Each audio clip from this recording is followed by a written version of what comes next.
Well, after tonight, I guess the old saying is true.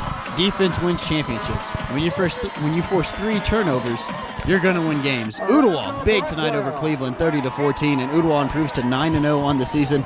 Welcome to the River City Sports post-game matchup. And here I'm Jake Chapman, and with me is John Neal. And John, seeing him tonight in person against a Cleveland team with Austin Massey, a big boy at quarterback. They didn't have any trouble with him, forcing 3 picks. Jeremiah Jackson had one. Rashad Freeman had one. The list goes on and on who had a pick tonight. But, John, what could you tell me? What did Ooltewah show us this game? Jake, the big thing you could probably take away from this game is resiliency. You know, they usually come out, they jump out to a big lead. Their defense makes it 1 or 2 big stops early in the game, which gives the offense, equal opportunities to really, hone down and get about to a big lead, and that defense pulls its ears back, and they go chasing after a passer. Austin Massey came out.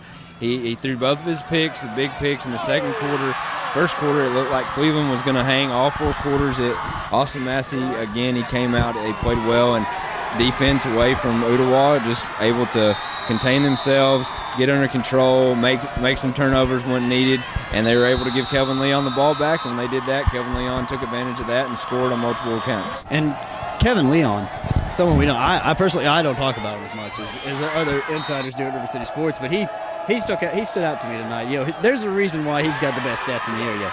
The kid is not afraid to throw the ball when he's in the pocket. He has got such great quarterback presence in there, and he is the leader of this offense, just like Jeremiah Jackson is the leader of this defense. Ooltewah 9-0. Can anyone in this area touch him right now? I mean, Jake, I don't think anybody in the area probably could touch him next to McCauley, but they've had everything they can take up on Father Ryan tonight.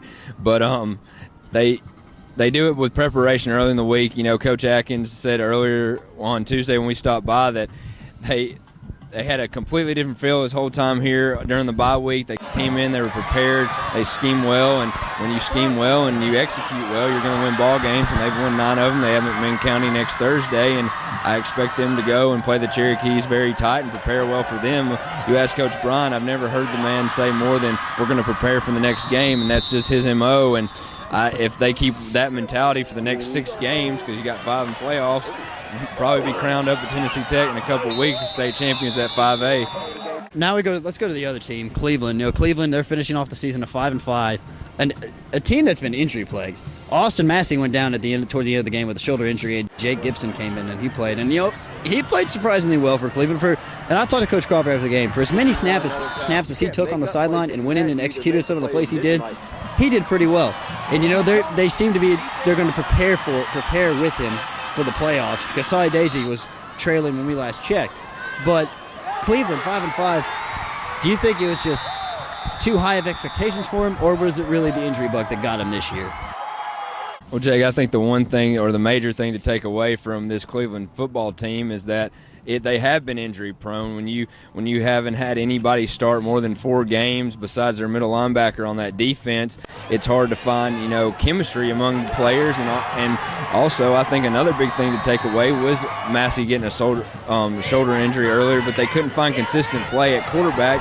And if you don't buy in, if you're not 100% in on your quarterback play, regardless if it's the third quarter and he's throwing a couple of picks, you don't pull him regardless of injury. You want him to, maintain that chemistry he's had all season long with those receivers, and if he does that, this could be a different ball game. But give it credit to Jake Gibson for coming in and taking meaningful snaps and driving the field down. But another player to really watch is T.J. Parker. I mean, one guy that continued to run hard all night long was number 28 from the Cleveland Blue Raiders. And Cleveland sitting at 5-5 is very interesting because they're very dangerous. When they're completely healthy, they're one of the best teams in the area and best team in 5A, as you saw last year. But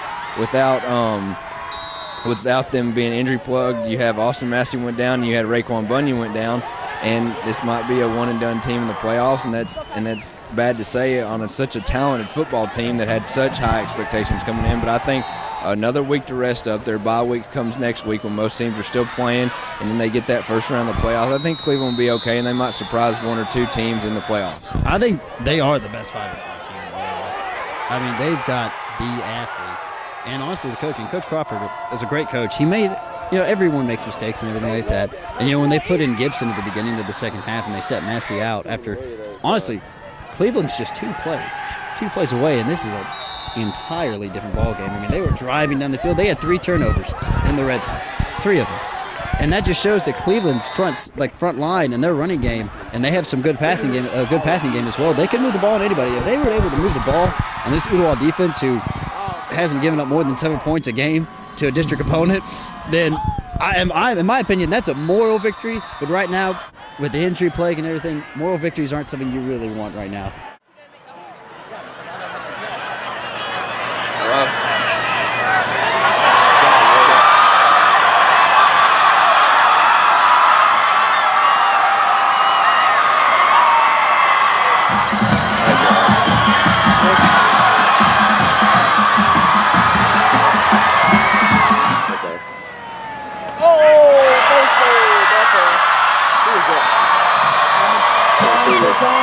I think we already got footage.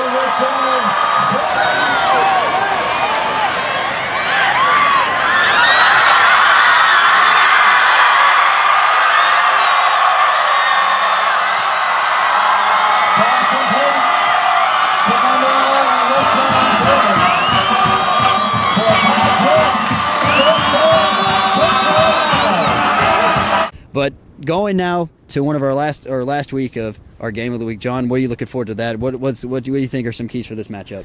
Well, I mean, it will be Halloween night. We have Boyd and Silverdale. Boyd Buchanan is taking on Sequatchie County tonight, and Silverdale is taking on a very good opponent.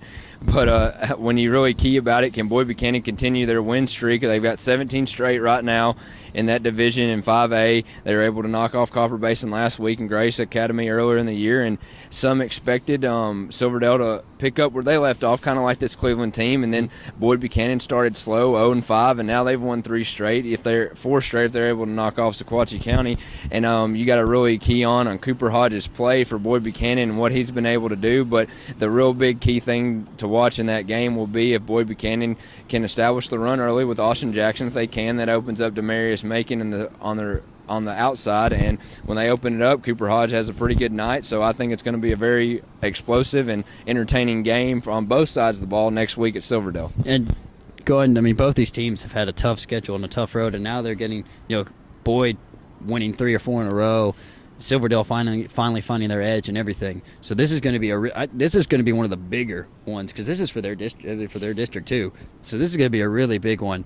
And the past 3 weeks of River City, we've had the Hickson Red Bank, Ooltewah and Cleveland, and Boyd Buchanan and Silverdale. All of these have one in common. The district is on the line in each of these games, and I couldn't be more happy to be on River City right now. And we'll be here next week, or be at Boyd Buchanan and Silverdale next week. With me is John Neal. I'm Jake Chapman with River City Sports.